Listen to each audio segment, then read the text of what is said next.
We planned for this trip for months, and now that the day came, I just couldn't stop thinking, wow, we're actually doing this. We're in the airport right now. And it just didn't feel real. But my bags were packed, I had my boarding pass printed, I had my passport on me, finally. And within the next 24 hours, I was going to be halfway across the world with my best friends. And all I had to do now was wait. Also, I didn't have my passport until a week before the trip. So... I didn't even have my passport. You didn't have a passport. When you're visiting a new country, it's just constant. This place, now this place, jumping from tourist attraction to tourist attraction. But when you're in a flying metal tube, thousands of feet in the sky, there's really nothing to rush. You're in a time capsule, and to me, it's peaceful. There's nothing to do, but there's also not an expectation to do anything either. You watch a movie, you write out a script, you learn a bit of Korean from the ajumma and the ajushi next to you, and then you land, and you're in Korea. Okay, so we're fucking lost. We're trying to find a way to our hotel. We kept asking the workers, and they just kept sending us to different parts of the hotel. We're tired. We ended up just FaceTiming our friend Mila to lead us, tell us where to go. She just had to take this subway, so we're just gonna fucking gamble on that and take our subway. If we get lost, that's just part of the adventure, I guess. We'll see you in a bit. Also, check this shit out. This shit looks fire. But eventually, we made it to our hotel room just fine. Holy shit, dude. We fucking made it. Oh my god, bro. Oh my god, dude. Fucking check this shit out. Wow. Wow. Did it. 11th floor. It's actually quite nice. Oh, bathroom.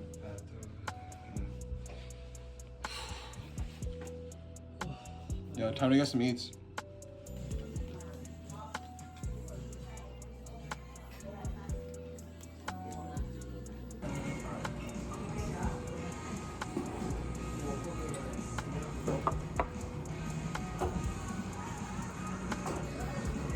Our first days in Korea, we explored the streets around us to get our bearings. We thought about staying in a hostel, but honestly, we wanted to not have to worry about sharing a living space and a little more privacy. Also, funny story, while we were choosing what room we would be staying in, apparently it's just a thing in Korea that some rooms don't have windows or private bathrooms. So one night, me and Dan were actually just having a mental breakdown, laughing our asses off over paying an extra $200 just for a room with windows. By the way, the food at the convenience stores are actually really good. A bento box is like $5 or $6, and most of the food is either $3 or $4. And back home in Canada, the same food would probably be $13 to $15. And I'd say it's like a B+ tier quality, because it's not ready to made order food, but it's still really, really good. And we actually ate out of them a lot more than anything else, because we'd always come home late after all the shops and restaurants have closed already. So it was always an easy option for us, since there was one right across from our hotel. To the Seoul, no. To the Seoul.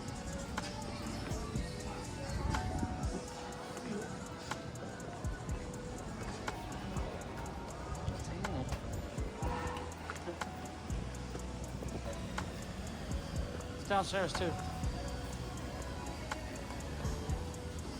I want to be a YouTuber so bad, Daniel. I know.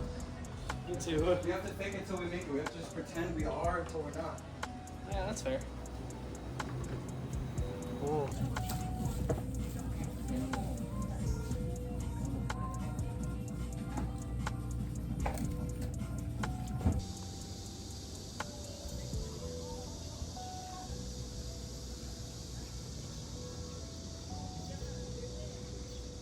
Kung Fu Panda right now.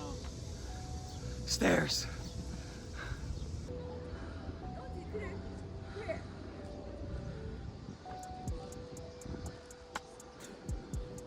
Check inside.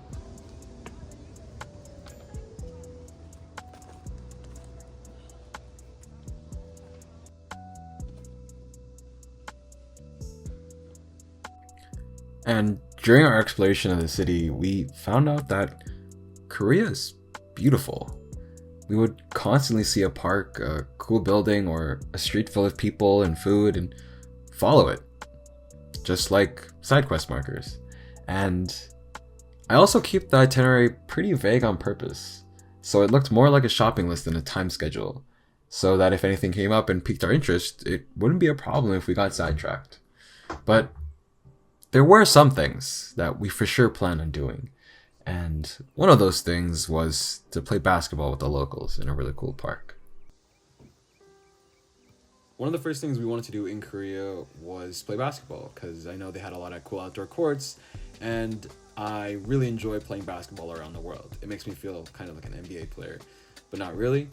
But we made a mistake. I didn't know it was going to be so hot in the middle of the day, because I only play in the indoors. I have a gym membership. I play at LA Fitness. It's air conditioned. It's cool. The temperature's perfect. There's no sun in my eyes. So I don't really play outdoor because the courts aren't that nice here. But oh my god, it was 38 degrees and the sun was absolutely beating down on us. Just getting the ball up at all was a struggle. Like, it wasn't even we were playing each other. We were fighting the sun. That's how painful it was to just be outside. Every 2 minutes we'd be like, hey, can we sit under the shade for a bit? And we were just there. And it's not like we could go back home, because we took an hour and a half long train ride just to come to this park, which is a really nice park, by the way. But it is burning hot. You see, Daniel's keeled over here because he can't even stand it. I multiple times I had to sit on the floor in the shade. But we should have waited until it got dark for us to actually enjoy. We did come back later in the evening and had some runs with some of the locals during the session, because I was struggling. Look at me, keeled over, hands on my knees. Not because I was tired. We were only playing for like 20 minutes at this point. It's just because it was so hot. Oh, shirt's off. That's how you know it's really hot.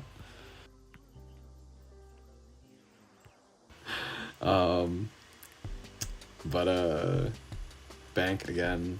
She's just abusing that backboard. And then, while we were playing, there's a guy who came, and his name was Ethan. He's actually a really, really cool guy. He was just shooting by myself, and we're like, hey, do you want to play with us? And he actually spoke really good English, and he was conversing with us, like being really friendly. And we were like, hey man, we'd love to play with you. It was really nice meeting him. So we played once with him, and then we ended up teaming up with him afterwards. Oh my god, Daniel's crazy. He's cracked, but he's actually a cheater. He's cheating, man. How can you do this? Yeah, really nice guy. Smokes a little too much, but it's okay. We still like him.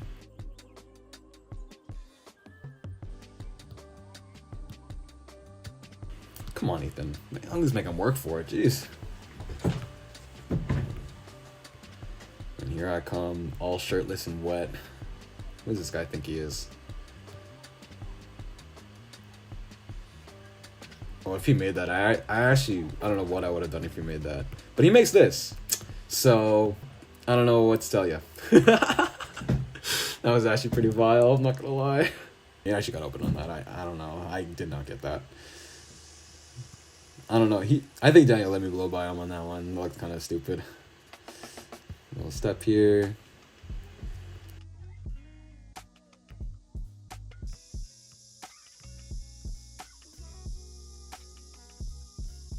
It's hot. And then I think I made this. Oh, I do make this. I think that was like my second one made that day. Little double funk fake for the game. I win the second game. And then here we go. We ran into 3 other guys who came here. Same thing we did, just finding a park. And then we're like, hey, threes? And then Ethan was just translating for us, telling us what to say. Hey! See, I'm not 101. I'm not the strongest 101 scorer because I like to score off the catch. But anyways, there's Daniel doing Daniel things, of course. But this was actually really fun playing with a bunch of locals, because they didn't speak a lot of English, but they were actually really kind. And the English that they did know, they were like, you guys are really good. You're like very talented and very strong. I think they're only talking about Daniel because look how big this guy is, bro. What? And then we got hungry, so we went to Korean barbecue. And after playing basketball for 6 hours in the heat, we were hungry and haven't had Korean barbecue at this point.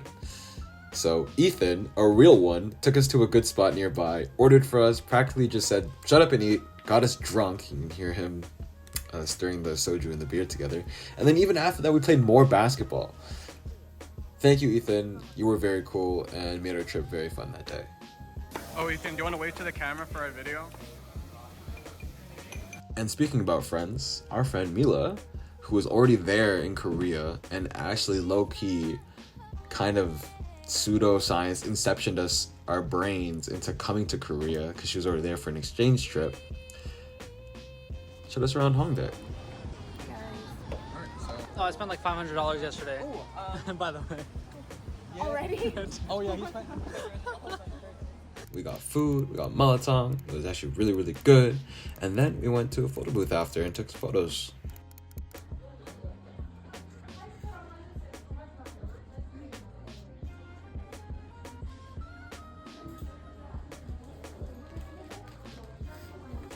It was a good thing I had my camera on me, because when I saw the buskers performing on the street, I was like, wow, this could be a great opportunity for some photos. And it was. I actually sent it to them. They actually posted it on their Instagram. And technically, now, I could say I'm a worldwide photographer. Now we're going to talk about Hongdae. Hongdae is the intersection of 4 universities, and it's practically where all the young international students go, and along with the Korean people. It's practically where they party, hang out, drink, and have fun. This next couple of clips are just going to be just that. Enjoy.